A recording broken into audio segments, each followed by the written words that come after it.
Pelayanan prima adalah suatu pola layanan terbaik dalam manajemen modern yang mengutamakan kepedulian terhadap pelanggan.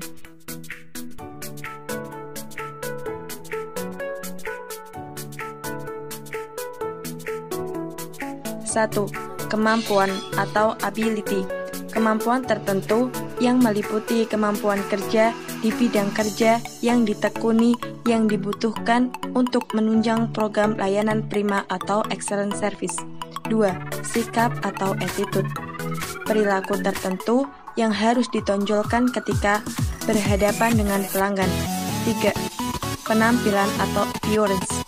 Penampilan fisik atau non-fisik yang merefleksikan kredibilitas kepada pelanggan. 4. Perhatian atau attention. Kepedulian penuh terhadap pelanggan yang berkaitan dengan kebutuhan dan keinginan pelanggan maupun memahami saran dan kritiknya. 5. Tindakan atau action. Kegiatan nyata yang dilakukan dalam memberikan pelayanan kepada pelanggan. 6. Tanggung jawab atau accountability.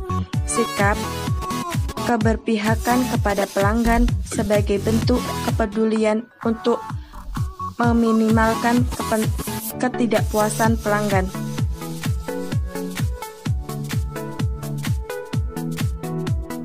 Satu, memberikan kepuasan dan kepercayaan kepada konsumen. 2. Sebagai upaya menjaga loyalitas dan tingkat retensi konsumen. 3. Membantu konsumen dalam mengambil keputusan saat bertransaksi. 4. Mempermudah konsumen untuk memahami produk yang dijual. 5. Menghindari adanya penyalahgunaan wewenang kepada konsumen.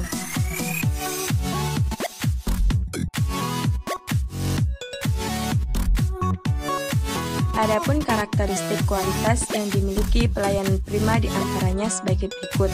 1. Penampilan. 2. Kesopanan dan ramah. 3. Kesediaan melayani. 4. Pengetahuan dan keahlian. 5. Tepat waktu dan janji. 6. Kejujuran dan kepercayaan. 7. Efisien. 8. Kepastian hukum. 9. Keterbukaan. 10. Biaya.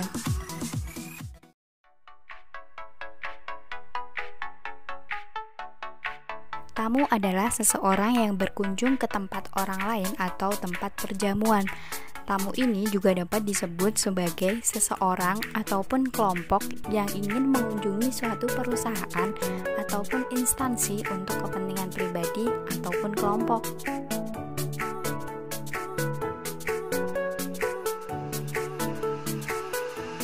Yang pertama, tamu dengan perjanjian sebelumnya, yaitu tamu yang diharapkan.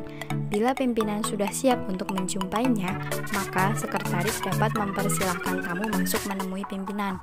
Yang kedua, tamu tanpa perjanjian, yaitu tamu yang datang tanpa ada perjanjian sebelumnya. Tamu ini biasanya berasal dari kalangan teman ataupun keluarga pimpinan.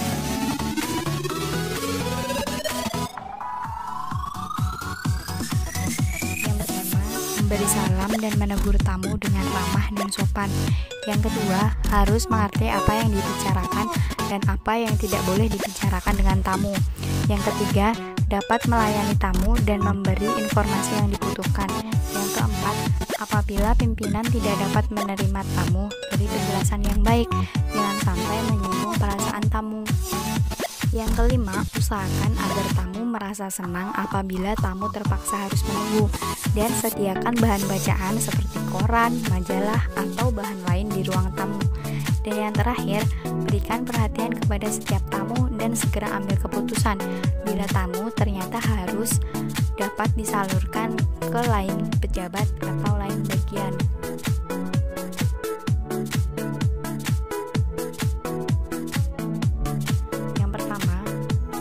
Apabila sudah ada janji, temui.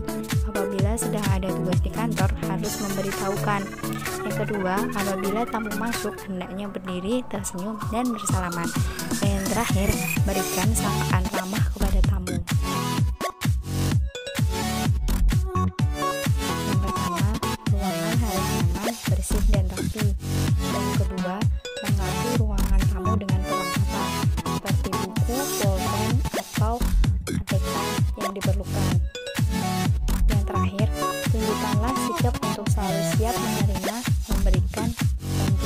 dan bersahabat.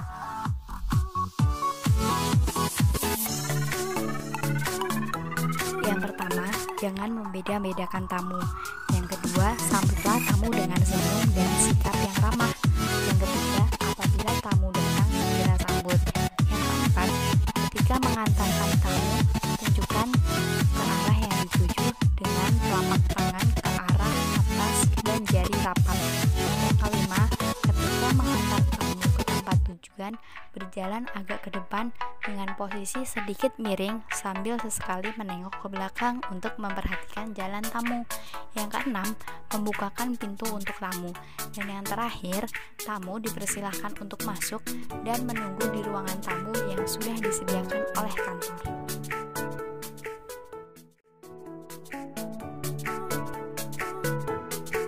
Handling the telepon adalah penanganan komunikasi yang dilakukan dengan menggunakan telepon oleh setiap karyawan atau pegawai, terutama yang bekerja sebagai sekretaris.